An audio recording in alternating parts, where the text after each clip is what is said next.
Be on alert, look around, because something could be happening at any moment. In my head. What is that? Did you see that? What's going on over there? Let's talk about hypervigilance and PTSD. What I just exhibited there was a little bit of hypervigilance. Hypervigilance is pretty much just scanning your environment.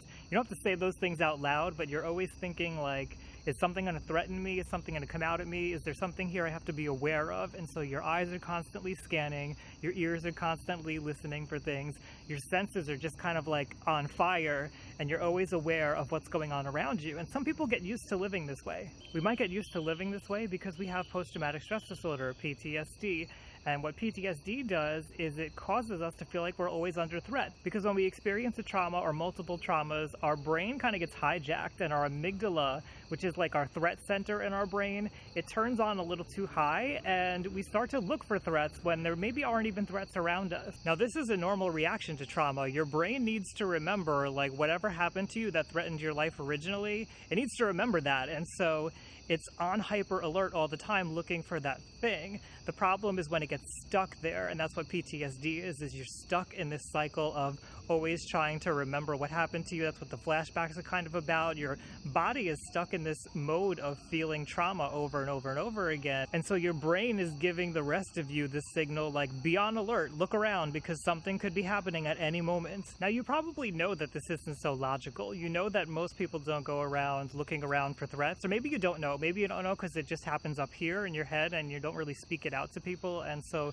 you haven't really been challenged on it, and you think that's the way that everybody sees things, but it's not how everybody sees things. As I walk around the forest here, yes, I'm aware of my surroundings, but I'm not expecting that things are going to come out and get me. I'm not expecting that I have to be aware of everything that's going on around me. I'm not so hyper alert because it's reasonable to think that in most situations you're probably okay, you're probably safe. And I know that if something was going to come out at me, like, my body would be ready for that. I don't have to be on hyper alert for that. But I have had PTSD, so I understand if you're somebody who's experiencing PTSD, what it's like to constantly be hypervigilant, constantly be looking around you, and it is stressful and it does drain you. You could sort of think about hypervigilance like your arousal level is really high, and I don't mean like your sexual arousal level, I mean your anxiety level in a way. It's kind of like you're just aware. You know, when you're asleep, your arousal level is really low. You're not really aware of what's going on around you because you're in this dream world or you're unconscious. But when you're awake, your arousal level rises. But in people with PTSD, it's like super high most of the time because you're always on alert for things that are going to happen. Just speaking from personal experience, I know I've had a lot of trauma that involved other people, not like natural disaster trauma or not like a car accident or something. I had other people involved.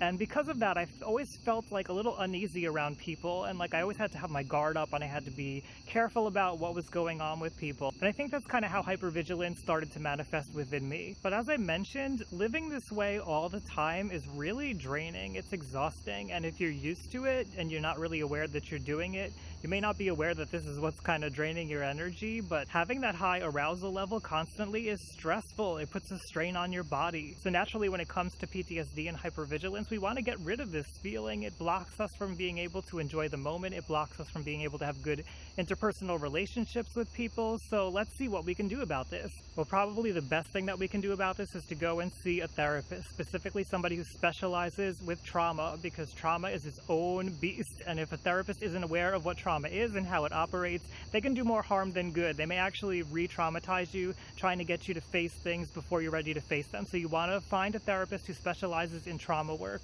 There's also a whole range of different therapies that you can do to work on PTSD, from EMDR to somatic experiencing, DBT, all kinds of different things you can try. So talk with a therapist about what your options are if that's something that you're able to do. If you're in between therapy sessions or you're not able to get to a therapist, one thing that's really good to have is a support system of people who will listen to you, who can validate your experience, who don't challenge what you're saying, who don't try to tell you not to feel the way that you're feeling, but who will just listen to you and say, I understand, I get it. Maybe I don't have personal experience with it, but I hear you. You want to be bringing your stress down. That's kind of the core of what's going on here, is your amygdala up and your brain is going off and you feel threatened at things. And so if you can recognize when you're feeling threatened and reach out to somebody for support who helps to calm you down, bring your stress level, your arousal level down, then you'll start to feel a little better. You won't feel as hypervigilant.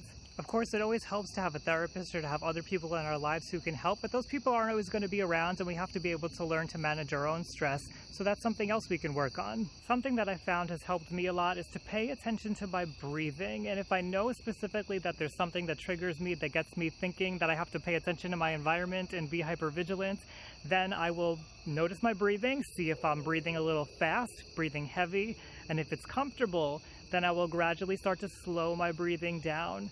Be mindful of where my diaphragm is and how it's going slowly up and down, bringing the breath in and out. And it helps me to feel more calm because it actually regulates your heartbeat when you do that. Nobody wants to feel like they're always under attack and always have to protect themselves from something, so you should do something about this hypervigilance. Talk to somebody. Go see a trauma specialist if you're able to. I don't want anybody to have to live their lives in fear. If you want to continue working on your mental health, I have over 250 videos here on my channel. Hit subscribe and hit the bell after you hit subscribe to get notified each time that I do a new video. I'm trying to humanize mental health, but I can't do it alone. If you want to help me on that mission, head on over to Patreon and you can support me over there. I'll put the link above. If you've been freaking out after having PTSD, if you've been hypervigilant, what are some tips that you would give somebody else? Leave those down below so we can all learn from each other. Thank you for joining me out here in the forest before night falls. I'll see you around next time, everybody. Bye!